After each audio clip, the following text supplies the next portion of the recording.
14절로 27절까지입니다. 자, 모니터를 좀 더 올려주시고 출애굽기 6장 14절로 27절까지 말씀을 한 절씩 교독하겠습니다. 출애굽기 6장 14절입니다. 그들의 조상을 따라 집의 어른은 이러하니라. 이스라엘의 장자 르우벤의 아들은 한옥과 발루와 헤스론과 갈미니, 이들은 르우벤의 족장이요. 시므온의 아들들은 여무엘과 야민과 오약과 야긴과 소알과 가나안 여인의 아들 샤울이니, 이들은 시므온의 가족이요. 레위의 아들들의 이름은 그들의 족보대로 이러하니 게르손과 고핫과 무라리요. 레위의 나이는 137세였으며 게르손의 아들들은 그들의 가족대로 림니와 시므이요. 고핫의 아들들은 아므람과 이스알과 헤브론과 우시엘이요. 고핫의 나이는 133세였으며 우라리의 아들들은 마올리와 무시니, 이들은 그들의 족보대로 레위의 족장이요. 아므람은 그들의 아버지의 누이 요게벳을 아내로 맞이하였고 그는 아론과 모세를 낳았으며 아므람의 나이는 137세였으며 이스라엘의 아들들은 고라와 네벡과 시그리요. 우시엘의 아들들은 미사엘과 엘사반과 시드리요. 아론은 암미나답의 딸 나손의 누이 엘리사발을 아내를 맞이하였고 그는 나답과 아비우와 엘레아살과 이다말을 낳았으며 고라의 아들들은 아실과 엘가나와 아비아삽이니 이들은 고라 사람의 족장이요. 아론의 아들 엘레아살은 부디엘의 딸 중에서 아내를 맞이하였고 그는 비느하스를 낳았으니 이들은 레위 사람의 조상을 따라 가족의 어른들이라. 이스라엘 자손을 그들의 군대대로 애굽 땅에서 인도하라 하신 여호와의 명령을 받은 자는 이 아론과 모세요. 애굽 왕 바로에게 이스라엘 자손을 애굽에서 내보내라 말한 사람도 이 모세와 아론이었더라. 아멘. 이 말씀은 살아계신 하나님의 말씀입니다. 아멘. 날씨가 계속 춥죠. 감기, 독감을 조심하시기 바랍니다. 아프면 손해잖아요. 서럽잖아요, 그죠? 건강하시기 바랍니다. 이제 다음 주 화요일이 대안이죠. 네, 대안입니다. 대한민국이 아니라 대안인데. 대안은 최고 춥다라는데 이번에 보니까 일기예보 보니까 마이너스 12도까지 되는 아마 제일 추운 것 같아요. 대안 지나가면 이제 우수도 경칩도 먼 날씨에 그렇게 차가운 계절인데도 봄은 우리의 따스함을 다 있죠. 봄이라고. 봄이 곧 오고 있습니다. 여러분들 조금만 더 고생하시기 바랍니다. 우리는 지난 시간에 출애굽기 6장을 통해서 출애굽의 배경이 어떤 목적이고 어떤 동기이고 결과인지에 대해서 살펴보았습니다. 출애굽기 6장은 성경 전체를 이해하는 데 아주 중요한 본문이라고 말씀을 드렸어요. 또 출애굽기 6장에는 이스라엘의 백성들의 애굽에서 인도해내신 목적, 방법, 근거가 기록이 되어 있는데 첫 번째가 뭐라고 말씀드렸죠? 이스라엘을 구원해내시는 목적이 무엇이라고 했냐면 하나님의 나라를 위함이었다라고 했죠. 너희는 내 백성이 되고 나는 내 하나님이 될 것이다. 이 말씀은 성경 전체의 주제입니다. 바로 하나님의 나라. 하나님 나라의 중심 인물은 예수 그리스도입니다. 그분은 우리의 주인 되시는 분이십니다. 하나님께서는 창세기 3장에서 파괴된 하나님의 나라를 출애굽 사건을 통해서 다시 회복하려고 하셨다라고 말씀을 드렸죠. 이게 출애굽의 목적입니다. 두 번째 그 방법이 뭐냐? 출애굽의 방법이 뭐냐? 바로 구속이라는 거예요. 구속. 왜냐하면 이스라엘이 지금 바로의 뭐로 있습니까? 종으로 노예로 있습니다. 그래서 6월절 어린 양의 피로 죽음의 사자가 임방에 피가 발라져 있는 집들을 다 넘어갔죠. 패스오바 넘어갔다. 그래서 사망이 넘어갔던, 그래서 이스라엘 백성은 다 구원받는데 이게 바로 구속이라는 말씀을 드렸고, 오늘 우리 또한 죄로 인해서 영원히 죽을 수밖에 없었는데 예수 그리스도의 피로 인해서 우리가 구속받았다. 이게 이스라엘의 구원받은 구속과 동일하다는 얘기입니다. 자, 세 번째로 이스라엘을 구원하시는 그 근거는 아브라함과 이삭과 야곱에게 했던 언약에 기초하고 있다라는 겁니다. 그래서 6장의 주제가 구속하여 내 백성을 삼으시는 하나님이라고 했습니다. 이 부분까지 지난주에 살펴봤던 내용이고요. 오늘은 두 번째 단원입니다. 아론과 모세의 족보 이야기. 그러니까 오늘 본문은 모세의 족보 이야기를 파헤쳐 보겠다는 얘기입니다. 이 족보가 뭐가 그렇게 중요한가? 진짜 중요한 게 너무 많아요. 메모를 놓치시더라도 메모 좀 하시면 좋겠습니다. 자, 본문을 자세히 보시면 아론과 모세의 족보를 기록하되 누구부터 시작하고 있냐면 야곱부터 시작을 하고 있습니다. 그런데 이상한 게 있어요. 야곱의 12아들 전체의 족보가 아니라 야곱의 세 아들의 족보가 소개됩니다. 루벤과 누벤의 자식들이 누구 시므온 자손이 누구 그 다음에 세 번째가 레위 자식이 누구 이렇게 설명하고 있어요. 그러면서 누구로 끝내고 있냐? 모세와 아론으로 해서 그 족보를 끝내버린다는 얘기입니다. 즉 중간에 있어야 될 12명, 9명의 아들이 없어요. 그러니까 오늘 족보는 누가 중심이라는 얘기냐면 모세와 아론이라는 거예요. 그러면 성경을 쭉 얘기하고 모세에게 사명을 맡겨서 바로왕 앞에 서게 해서 그들 출애굽시켜야 되는데 왜 갑작스럽게 이 모세 족보가 나왔느냐? 이 위치에 대한 중요성이 있다라고 하는 거예요. 자, 이렇게 족보를 한정적으로 기록하고 있는 것은요, 이 성경의 저자의 의도가 있다라는 얘기입니다. 여러분, 제가 오늘 설교를 준비할 때 설교를 전하는 의도가 있겠죠. 하나님이 저에게 말씀하시는 거지만 동시에 여러분에게 이 메시지를 전하고자 하는 의도가 있다는 얘기예요. 마찬가지 대화할 때도 장로님 제가 뭐 할 때 얘기한다는 얘기는 어떤 의도를 갖고 얘기한다는 얘기예요. 그런 것처럼 성경의 저자 또한 기록할 때마다 독자들에게 어떤 의도가 있이 기록을 했다는 얘기입니다. 그걸 발견하는 게 중요해요. 여러분이 듣기에 조금 거부감이 들릴 수 있을지 모르시겠지만 성경은 책입니다. 이것에 대해서 어떻게 생각하십니까? 성경이 책이란 기분 나쁘신가요? 나쁘십니까? 네, 나쁠 필요가 없습니다. 왜냐하면 우리는 성서라고 하잖아요. 성서. 저는 주로 그냥 성서라고 하면 저는 성경이라고 얘기하는데 구약 성서, 신약 성서, 거룩한 책이라는 얘기예요. 그러니까 책이란 말이 틀린 말이 절대 아니라는 얘기입니다. 우리가 그렇게 안 들어봤기 때문에 이렇게 들으면 마치 성경책이 좀 무시받는 느낌이 들 수 있을지 모르겠지만 성경은 책이에요. 성서란 얘기입니다. 그러니까 성경이 책이라는 이야기는 그 성경을 쓴 저자의 의도가 있다는 얘기입니다. 그런 관점으로 볼 때 오늘 모세의 족보를 출애굽기 중간에 기록하신 하나님의 의도가 있음을 우리는 발견을 해야 한다는 거예요. 하나님이 중간에 갑자기 모세의 족보를 기록하셨을까? 의도가 뭘까? 자, 그러면 먼저 모세의 족보에 숨어 있는 이 저자의 의도적인 특징을 한 몇 가지 살펴보겠습니다. 첫 번째 특징이 뭐냐면 14절에서 16절까지를 보면 야곱의 세 아들의 이름이 소개되고 있습니다. 누구라고 그랬죠? 루벤과 차남 시므온과 셋째 레위입니다. 그런데 그 셋째 중에 레위의 나이만을 기록하고 있다는 얘기예요. 셋 중에서 몇 살입니까? 137세라고.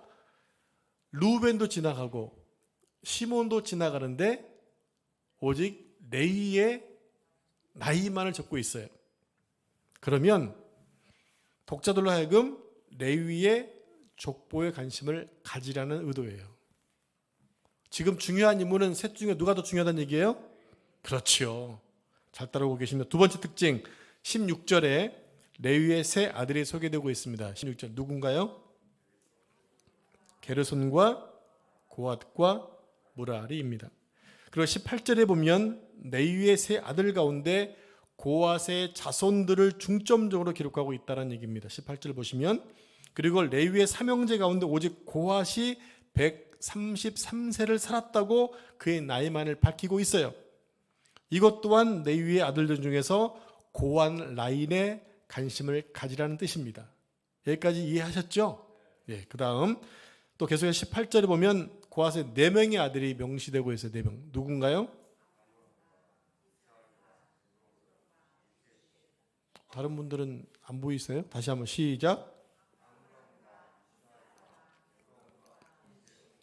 네, 이 네 명의 이름이 나오는 그 중에 20절에서 고앗의 네 아들 가운데서도 아므람이 137세를 살았다고 유독 그의 나이만을 기록하고 있다는 얘기예요. 그럼 뭘까요?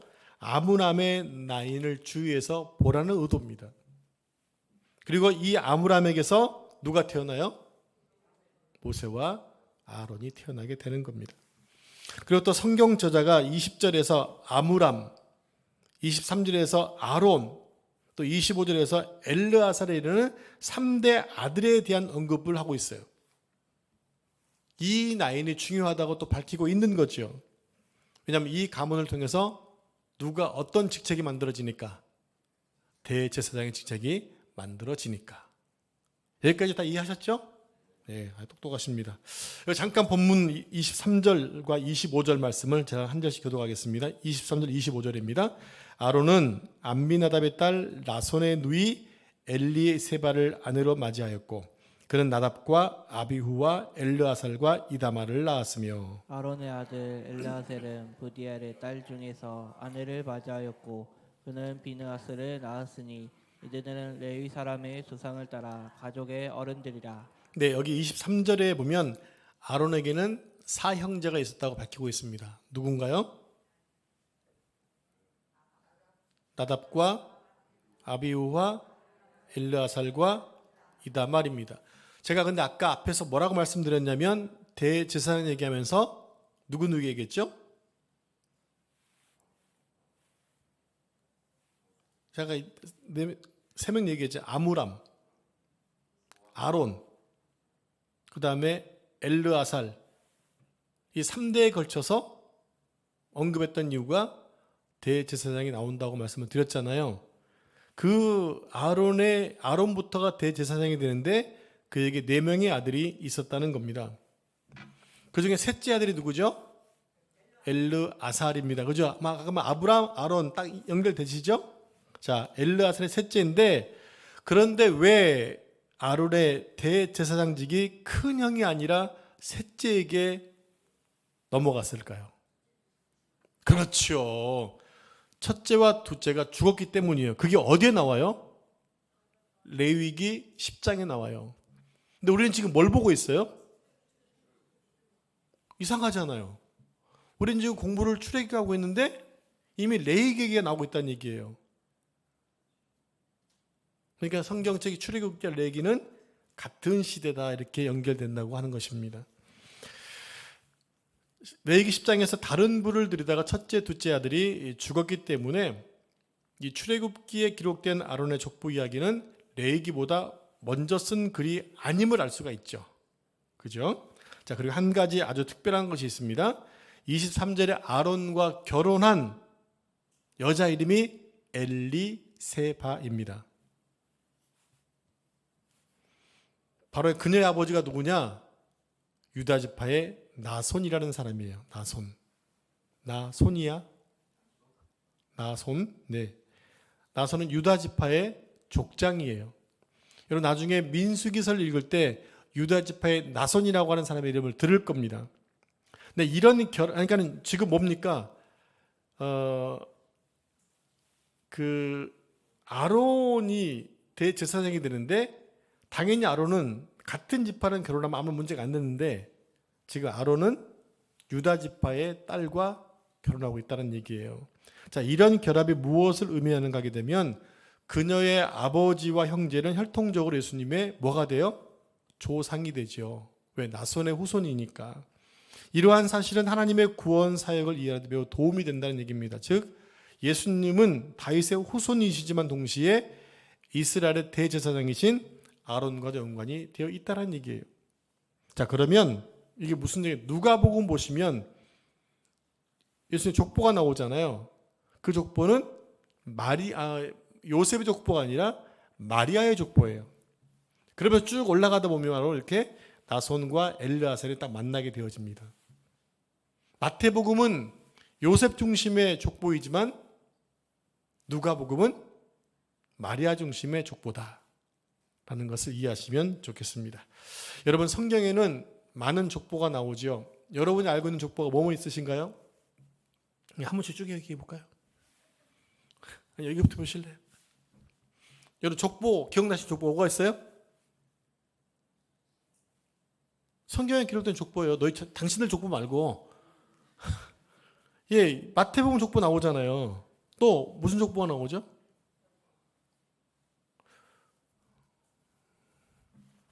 창세기도 족보가 나오고 아브라함 족보 나오고 그다음에 또 누굽니까? 이런 레위 족보 나오고 갈렙의 족보 나오고 막 나오잖아요. 많은 족보가. 자, 그런데 성경에 기록된 족보라고 다 똑같은 족보가 아니라는 거예요. 군대 가면 그런 얘기 하죠. 야, 병장 다 똑같은 병장이냐 그러잖아요. 응? 그런 말 하는 것처럼 모든 족보가 동일한 족보가 아니라는 얘기입니다. 성경의 저자들은 족보를 기록하여 특별히 강조하고 싶은 사람에게 있어서 장구하게 써나갑니다. 자, 나이와 같은 부수적인 정보를 추가 정보를 계속 입력을 시켜요. 왜? 그 족보에서 강조하고 싶은 것이 있기 때문에. 그래서 창세기 저자는 아담의 후손을 대표하는 가인의 족보와 셋의 족보를 기록을 합니다. 근데 가인의 후손들의 족보는요, 이름만 언급해요. 누가 누굴 낳았다고. 그런데 아담의 뒤를 이어서 그 족보를 이어갈 셋의 후손들은 기록할 때는 아이를 낳을 때 이 양반이 몇 살이었는지, 몇 살까지 아기를 낳는지, 죽었는지까지 기록을 해요. 예를 들면 노아가 600세에 삼형제를 낳았고 몇 년간 뭐하다가 900세에 죽었다. 이렇게 기록한단 말이죠. 왜냐하면 그 사람들이 하나님의 일꾼이 될 사람들이기 때문에 이렇게 기록을 하고 있다는 얘기입니다. 여러분 그것을 여러분 앞으로 성경 읽으실 때 구분해서 좀 보시면 좋을 것 같아요. 자, 그렇다면 오늘 또 본문의 족보 또한 우리에게 무엇인가를 시사하는 것이 있다는 얘기입니다. 네 가지로 한번 생각해 보겠습니다. 첫 번째 내용은 모세와 아론을 야곱의 족보와 연결시키고 있죠. 모세와 아론을 지금 누구의 족보와 연결시키고 있어요? 야곱의 족보와 지금 연결시키고 있습니다. 이것은 뭐냐면 이들이 믿음의 조상인 아브라함의 후손이라는 것을 강조하는 거예요. 그러므로 모세가 언약 백성의 리더가 돼야 되는데 언약과 상관없는 사람이 딱 와서 리더한다면 언밸런스가 생길 수 있잖아요. 리더십이 안 설 수 있잖아요. 그러니까 모세의 족보 이야기를 아브라함의 손자였던 야곱과 연결시킴을 통해서 지금 모세는 혈통 있는 사람이다. 그의 조상이 아브라함이다. 이런 연계성을 가지고 리더가 되었다는 것을 강조하고 있다는 얘기입니다. 자, 두 번째 내용이 뭐냐면 모세의 자존감을 회복시켜주는 그러한 족보였다는 얘기예요. 이게 무슨 얘기일까요? 여러분 모세의 선조가 누구냐면 레위잖아요. 레위. 그죠? 갑자기 막 하는 게 어려워지는 것 같은데 다시 돌아가면 여러분 모세의 선조는 레위입니다. 레위가 어떤 사람이냐는 얘기예요. 레위는 자신의 여동생이 세겜 족장의 아들에게 욕을 당하자 이 세겜 사람들에게 할례를 행하게 하고 가장 고통하는 그 시간에 형과 함께 쳐들어가서 세겜의 모든 남자를 다 죽여버렸던 아주 비열하고 잔인했던 사람이라는 거예요. 그런데 그의 직계 후손이 바로 아론과 모세라고 하는 거죠. 그러니까 하나님은 그의 자존감을 상실하고 힘들어하는 모세에게 왜요? 앞에서 계속 모세는 못합니다 계속 얘기했잖아요. 나는 못해요. 그렇게 얘기했던 자존감이 무너졌기 때문에 못한다고 얘기했던 그를 회복시켜 주시기 위해서 이 족보를 썼다고 하는 것입니다. 근데 이 족보를 누가 썼나요? 그렇죠. 모세가 썼잖아요. 근데 거기에다가 지금 써야 되는데 쓰다 보니까 자기 레위를 써야 되네.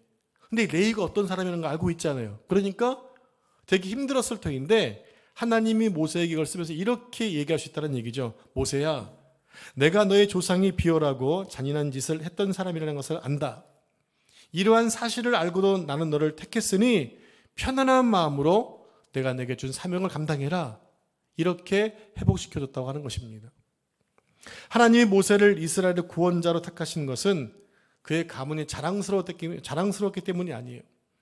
또 실력이 뛰어났기 때문도 아니었습니다. 하나님은 당신의 사람들을 불러서 일을 시킬 때마다 가문이 뛰어나다고 능력이 출중하다고 쓰는 것이 아니라고 하는 거예요. 어느 경우에는 아주 너무 많이 부족해서 하나님이 그를 일일이 세워가서 쓰시는 경우도 있으셨어요. 우리는 내가 어떤 상황이 돼야, 어떤 자격이 돼야 하나님 일을 하지라고 하는 어떤 선입견이 있을 수 있는데 그러지 마시라는 거예요. 하나님이 부르면 누구는 쓰실 수 있으세요. 그분은 능력자이시기 때문에 당신의 원하는 대로 만들어 쓰실 수 있으시다고요. 근데 그분이 부르는 분이 누구예요? 그분이 창조주시고 우리의 주인이고 왕이시라는 얘기죠. 그 왕이신 그분이 내 안에 들어와 버리시면 나의 모든 것들을 완벽하게 바꿀 수 있는 거예요. 군대 얘기하면 사단장이 뜬다 하게 되면요, 며칠 전부터 그냥 길바닥을 깨끗이 도배합니다. 사단장이 오는 것만 해도 그러는데, 근데 그 왕이 내 집에 들어오신대요. 왕이 나를 쓰신대요. 끝난 거 아닌가요? 얼마든지 하나님은 그렇게 쓰실 수 있다라고 하는 거죠. 자, 세 번째 족보의 내용은 모세와 아론이 속한 네 지파를 부각시키고 있다는 것입니다. 오늘 족보에서 야곱의 세 아들만을 언급한 것에 비해서 레위 자손들은 의도적으로 상세 기록하고 있어요. 야곱에게는 세 아들만 기록하고 있는데 레위 지파는 지금 아주 세밀하게 기록하고 있다는 얘기입니다. 부인까지도. 자, 그런데 이 족보에서 주목해 봐야 할 것이 있습니다. 모세의 아버지와 어머니의 관계입니다. 자, 20절 말씀 같이 합독할까요? 20절 시작. 아브라함은 그들의 아버지의 누이 요게벳을 아내로 맞이하였고 그는 아론과 모세를 낳았으며 아브라함의 나이는 137세였으며. 네, 모세의 아버지와 어머니의 관계가 어떤 관계인가요? 여기서 뭔가 나온 것 같은데 쪽에서 고모죠, 고모. 네, 아버지의 누이니까 고모. 뭐 고모 아니에요? 고모 관계죠. 어째 이런 일이 근데 훗날 율법이 금하는 근친 결혼을 하게 된 거지요. 이때는 지금 어떤 상태입니까? 법이 만들어지기 전이에요. 자, 요게벳이 이름의 뜻이 무엇인가 한번 볼까요? 하나님께서 영광 받으심. 이게 요게벳의 이름의 뜻입니다. 자, 그런 아주 훌륭한 뜻을 가지고 있는 요게벳은요, 예수님의 어머니 마리아와 사무엘의 어머니 한나와 더불어 성경상의 3대 현모라고 일컬어진다는 얘기입니다. 자, 우리 함께 히브리서 11장 23절 말씀을 같이 합독하겠습니다. 시작. 믿음으로 모세가 낳았을 때 그 부모가 아름다운 아이님을 보고 석 달 동안 숨겨 왕의 명령을 무서워하지 아니하였으니. 네, 이 부분은 출애굽기 2장에 가면 나오는 말씀입니다. 그 어머니가 아들의 준수함을 발견하고 생명 걸고 아이를 키우잖아요. 당장 버려야 되는데 일단은 석 달 동안 길렀습니다. 왜냐하면 이 아는 좀 범상하거든요. 믿음으로 그렇게 길렀던 여인. 나중에 그 모세의 어머니는 모세에게 젖을 먹이면서 너는 히브리인 백성이라는 얘기를 자세히 해주는 그런 아주 위대한 어머니였다는 사실을 성경은 기록하고 있죠. 자, 물론 이들의 결혼할 때는 율법이 없었기 때문에 문제가 안 됐지만 예나 지금이나 이러한 결혼은 정상적이지 않습니다. 이런 것은 모세가 자신의 부모에 대해 수치스럽게 생각할 수 있었다라는 거예요. 이걸 지금 누가 쓰고 있으니까? 모세가 쓰고 있으니까 우리 엄마가 우리 아버지랑 그런 관계네? 별로 그럴 수 있죠. 우리 이승기 장로님하고 이승용 원사님 성이 너무 비슷하시잖아요. 이름도 비슷하고. 무슨 의미일까요? 제가 하려는 의미가 아시죠? 그런데 저는 상관없는 이름이 비슷한 것 뿐이니까. 근데 과거에 이렇게 하게 되면 이름 썼을 때 같은 혈족에 엄마 아빠 성이 같았던 옛날에 금지됐을 때 이런 분이 있었을 때 그거를 받았던 아이는 학교 가면 힘들었던 얘기 있었잖아요. 그런 의미가 이 이름에 있다는 얘기입니다. 그러므로 하나님은 이러한 사실을 들추어내는 거예요. 들추어냄으로써 모세에게 있는 어두운 과거를 정리해 주시고 있다는 얘기입니다. 모세야, 나는 너의 부모들의 부끄러운 관계를 알면서도 너를 택했다. 그리고 너는 그들의 부끄러움 때문에 내가 수치를 느낄 필요는 없다. 내가 그들의 관계를 알면서 너를 택했고 어떠한 일이 있어도 나는 너를 버리지 않을 것이다. 이렇게 유료의 말씀을 해 주시는 거죠. 자, 마지막 한 가지만 더 생각해 보겠습니다. 바로 모세 자신의 문제 때문입니다.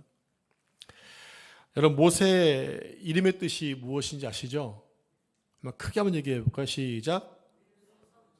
물에서 건져냈다 뜻인데 이 이름을 누가 지었어요? 왜 이렇게 갑자기 이렇게 뒤로 확 죽으세요? 네, 바로의 공주가 지은 이름이잖아요. 왜 이렇게 지었을까요?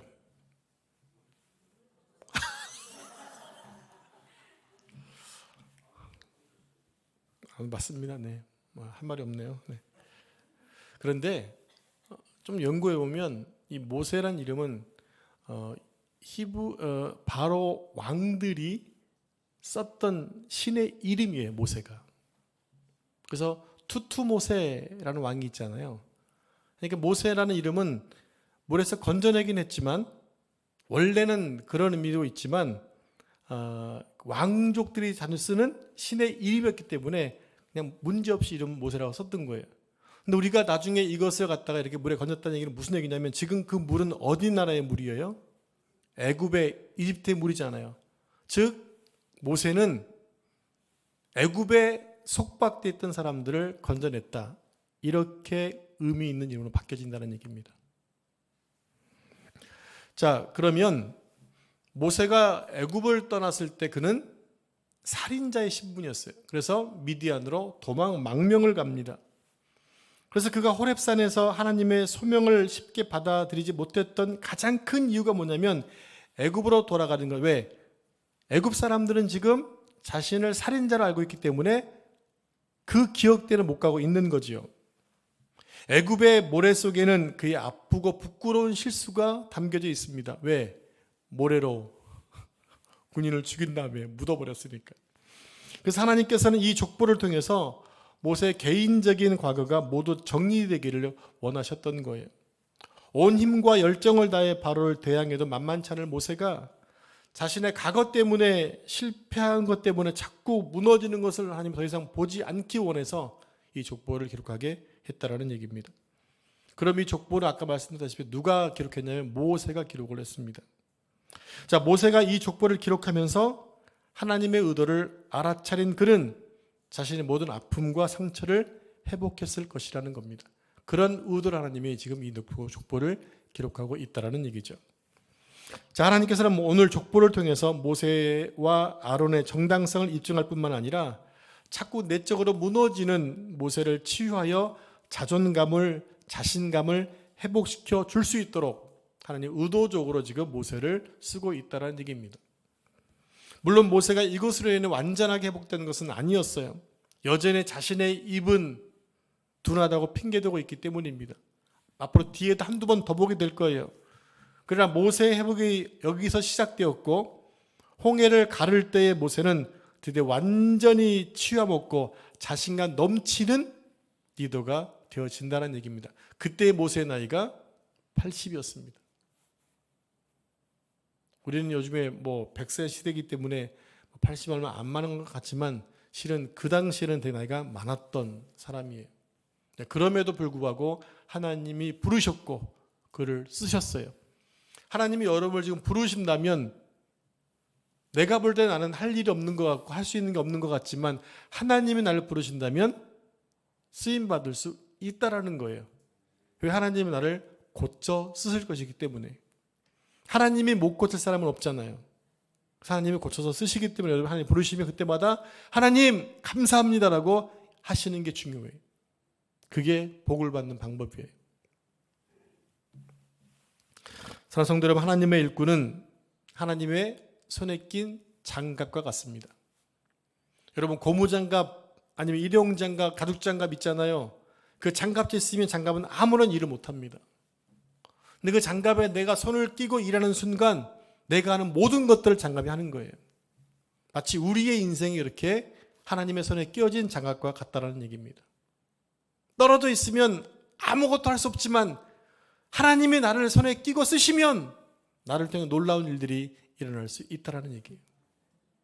그러므로 여러분, 하나님이 부르실 때에 늘 아멘 하시면서 순종해 나가신 삶 되기를 축복합니다. 모세는 바로를 찾아갔다가 기가 죽어서 그 자리를 빠져나옵니다. 그에 대한 이스라엘 백성들의 원망도 그를 좌절시켰습니다. 그런 모세에게 하나님께서는 당신의 이름을 여호와로 불러주시죠. 여호와. 믿음의 조상들에게 숨겼던 그 이름 모세에게 알려주셨습니다. 그러니 참 복된 사람이었습니다. 모세는. 그리고 모세의 족보를 통해서 하나님께서 그를 세운 정당성과 그리고 모든 연약함을 치유하고 회복시켜 주셨다는 것입니다. 그리고 다시 한번 모세에게 신과 같은 권위를 부여하셔서 바로에게 보내시고 또 동역자 아론을 붙여서 또 말하게 하고 또 역사를 베풀게 만들어 갑니다. 그러므로 우리가 하나님께서 우리의 주인 되시고 내가 주님의 부르심에 헌신만 되어진다고 한다면 하나님은 모든 환경을 변화시키셔서 우리를 사용해 주실 것입니다. 여러분, 우리가 능력이 있어서 또 혈통이 좋아서 구원받고 쓰임받는 것이 아닙니다. 또 반대로 우리가 너무 부족하기 때문에 쓰임받지 못하는 것도 아닙니다. 우리는 오직 하나님의 부르내로 부른받아 하나님의 은혜로 쓰임받고 있는 것입니다. 그렇기 때문에 나의 환경과 나의 부족함에 초점 맞추지 말고 나를 들어 쓰시는 하나님의 손에 붙들려서 우리 인생이 나아가야 된다는 것입니다. 우리 함께 찬양해 볼까요? 힘을 내세요. 힘을 내세요. 힘을 내세요. 주님이 손잡고 계시잖아요. 주님이 나와 함께함을 믿는다면 어떤 고난도 이길 수 있잖아요. 힘을 내세요. 힘을 내세요. 힘을 내세요. 주님이 손잡고 계시잖아요. 주님이 나와 함께함을 믿는다면 어떤 역경도 이길 수 있잖아요. 기도하겠습니다. 하나님 아버지, 오늘 모세의 족보 이야기를 통해서 하나님께서 모세에게 주시고자 했던 그런 내용들과 의도를 깨닫게 하시니 감사합니다. 하나님, 모세가 자신의 실수로 인하여 또 열등감으로 인하여 가지고 있던 상처 때문에 하나님 부르심 앞에 늘 거절했지만 다시 그를 쓰시기 위해서 족보를 기록하시며 그를 세워주시는 것을 보게 되었습니다. 주님, 우리가 하나님께 부름받아 이 시대를 살고 있는 것은 온전히 주님의 은혜임을 고백합니다. 하나님, 우리가 어떤 상황이 있든지 간에 하나님 손에 끼어진 장갑처럼 쓰임받도록 도와주시옵소서. 하나님이 부르시는 곳에 아멘하여 순종하도록 도와주시고 또 하나님이 이루시는 역사를 보면서 감사하면서 찬양하는 생애가 될 수 있도록 인도해 주시옵소서. 지난날의 실수와 아픔을 뛰어넘어 예수 그리스도를 향해 담대히 달려가는 우리 모두가 되게 해 주시고 약한 나를 강하게 들어 쓰시는 하나님께 붙잡혀 의의 병기로 쓰여질 수 있도록 좀 축복해 주시옵소서. 이제 함께 기도하겠습니다. 하늘의 문을 여시고 응답해 주시며 아버지, 마지막 세대의 기도로 잘 준비되어서 하나님 앞에 귀하게 쓰임받는 성도와 교회될 수 있도록 축복해 주시옵소서. 이 모든 말씀 전능하신 예수님의 이름으로 기도합니다. 아멘.